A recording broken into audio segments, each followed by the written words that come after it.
describe the touchdown pass and how it worked with Odell and what you saw on the field, the RPO that you kind of got out of it? Yeah, so RPO, like you said, but cover two shell, just reading the mic and knowing that the nickel's playing in between number 3 and 2, and that he's going to have speed down the alley. So just really giving a token fake and getting the ball in his hands. Just making sure to give that ball to him when he can keep on the move. Rest is all on him. That's why you give him the ball. You didn't even think about it. You just released it bang, and you thought you could hit it? Yeah, no, just seeing the kind of the displacement before the snap. And when we hopped the back over to the other side, the linebackers kind of bumped over, so knowing that I had an even bigger window, and he made the play. Before that play, was it difficult going for the offense, do you think? Yeah, no, we absolutely need to play better. I think that's the biggest thing is not losing sight of that a win is a win, especially on the road, and we needed this one. But, field goals early on, we'll take points, but at the same time, we need to be able to finish those drives. And so, yeah, we need to play better. A little frustrating at times. I think, I'll be able to look at this film and get a lot better from it. Baker, this week, New York's defensive coordinator suggested that Odell is not a dynamic playmaker. Do you feel like he showed otherwise tonight? He said that? Yes. Oh, Jesus. That's next question. Not a dynamic football player. The Okay. throw down the sideline on the one-handed catch. Mhm. Oh, is that? Pretty dynamic. Yeah. And is that something that y'all, will practice once in a while? He'll practice grabbing the ball with He's very talented. He's going to make plays wherever the ball's at. I think that's the most special thing about him is, the unique ball skills. When the ball's in the air, he's going to fight for it. And just seeing that it's man-to-man and the safety's not going to get there to beat the ball on time, and so he's making a play. It's a great catch. You mentioned only getting some field goals early on. What do you guys have to do differently to get into the red zone? I think I need to be better checking the ball down, getting completions. I said it last week after watching that tape. Completions, getting the ball in our guys' hands and just putting us in a good position. Keeping the chains moving, keeping the positivity rolling. Was it fun for you to see Odell have that kind of game in the stadium? Absolutely. I think he's been, just kind of waiting for a game like that, getting back out there with us and having a game. Yeah, it was a good play. It's not satisfying to get things back on track, too, with the big road win. Yeah, absolutely. Anytime you went on the road, it feels good.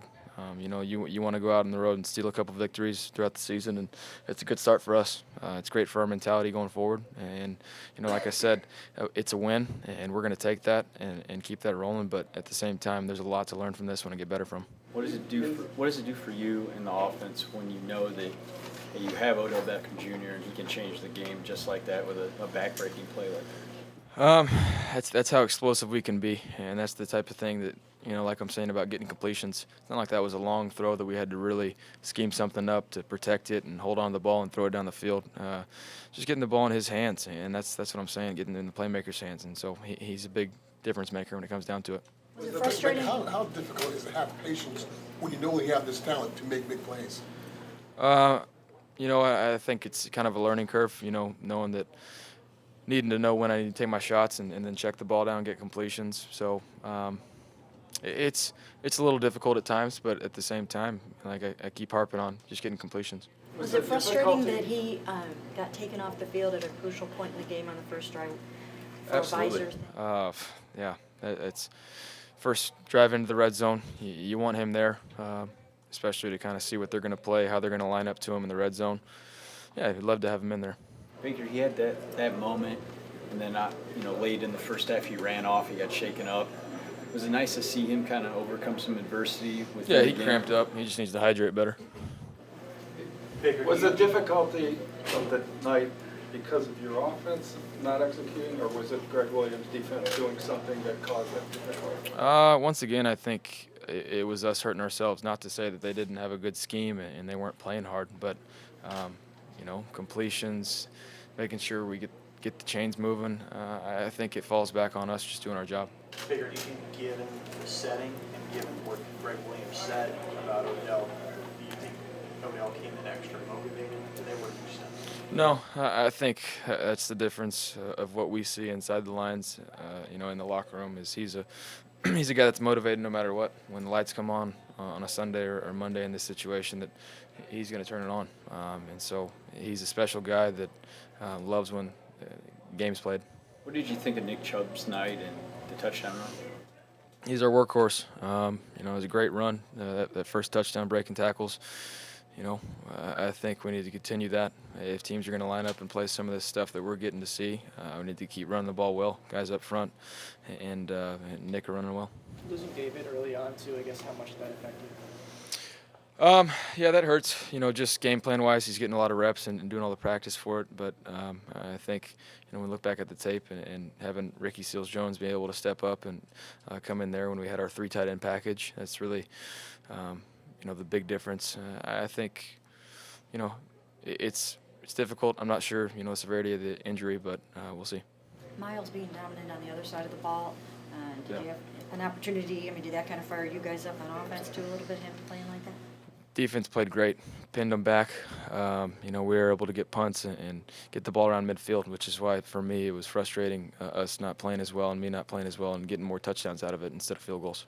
Was there any kind of inspiration to draw from Chris Smith playing, given everything he's been through and how he's honoring his girlfriend tonight?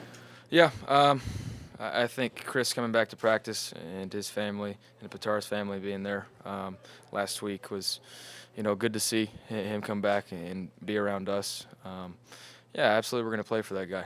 Chris is a great guy, always has a smile ear to ear. That's what he's known for. And he says, do what you love what you do. And so he's our brother, and so, yeah, we're going to play for him. You see the big flashes and then some of the sputtering offensively. Do you feel like you guys are just scratching the surface offensively, what you can be if you can be more consistent? Absolutely, and you said it. I think consistency for us is the goal right now. Like I said earlier, completions I think is going to help the consistency and taking what they're giving us. And that falls back on me. So, yeah, I think we're just scratching the surface. What's to say about a guy like Jarvis, who's obviously brought here last year to be a big play guy, volunteering to return punts and just do what he can? I think we're expecting him to take one to the house. He's not just volunteering to do it. He's the type of guy when he touches the ball, he expects to score. And we got a great special teams coach, and so I know he's probably going to be frustrated on a couple of those. But anytime we can get the ball in those guys' hands, it's a great opportunity for us as a team.